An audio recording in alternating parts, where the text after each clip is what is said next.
Well, he was born in Saskatoon, Saskatchewan. New country artist Brody Siebert is quickly making a name for himself in Canadian country music.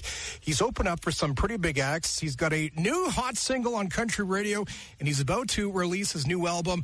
Joining us on the show, Mr. Brody Siebert. Brody, tell us how you got started out in country music and the journey it's been to get where you are today. Well, I started out playing rock, actually, and my older brother Riley, he played country and stuff like that. He was nominated actually himself at 15 for a couple SCMA awards, and then down the road, I just kind of slowly grew fonder and fonder of wanting to play country music, and then I just all kind of fell in my lap that way, and I just started writing country and playing country, and it's been a pretty cool journey so far. As getting down to Nashville, recording with my good pal there, and writing music with him, and just the people I've met through Nashville, and getting songs out to radio, and I've been getting quite a good response with the stuff I've put out so far, and the new single's been hitting pretty good. So you learned how to play guitar when you were 15, began singing shortly after that. Was there any particular singer or band you looked up to growing up? Actually, like when I first started playing guitar,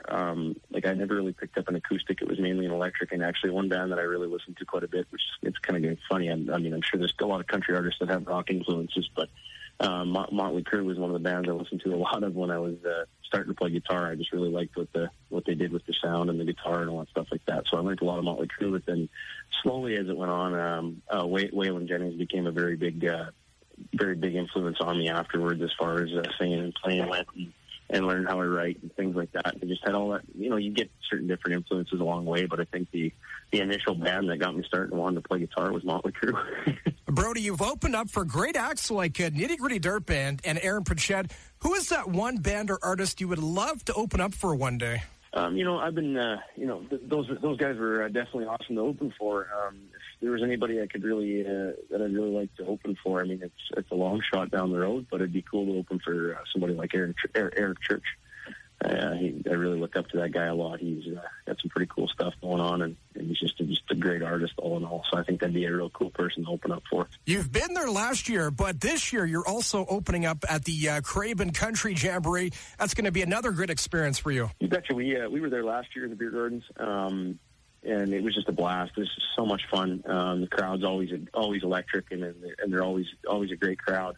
We played a couple sets throughout that weekend, and we've got a few more sets we'll be playing this year for the Craven weekend, and I believe we'll be in the Songwriters tent as well there. So it'll be another fun weekend anyway. Any chance for an Alberta tour anytime soon?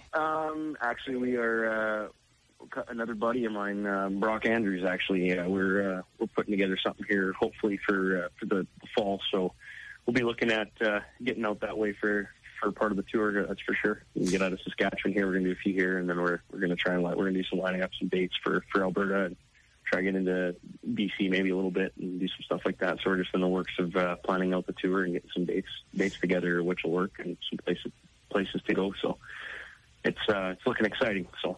All right, let's get to the new single. I had a chance to preview it last week, and I fell in love with the song. Of course, I'm in a Bar is your newest single. Very catchy and fun. Tell us all about it. That tune, it's a very fun song. It's definitely fun to play live.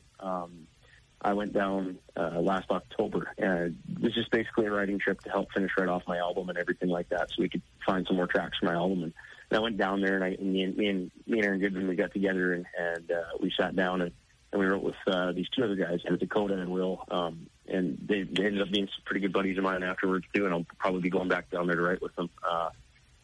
Aaron came up with this cool lick, and we were just kind of like sitting around, we were sipping on a beer, just kind of like hanging out, right? And he just come up with that lick for that song, and we're like, wow, that's really catchy. And all of a sudden, that's the song just kind of came out of it. It was just a fun kind of song, and in the end, it was like, wow, I really like this song. I really want this on my album. Probably be my next single. Just kind of a nice stretch and a nice break from what I'd been doing before. It's a little bit different sounding.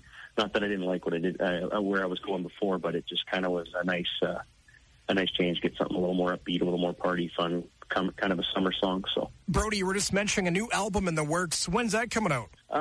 We've got it all wrapped up. We finished recording that in December. I flew down to Nashville, recorded down there, and we finished it up. we're basically in a few stages here of getting some prints, getting things done, getting the artwork all figured out and all that. And then our plan is to have it released in June sometime, probably mid or late June. So that everybody can keep their ears open and eyes open for that. We're releasing it then. So.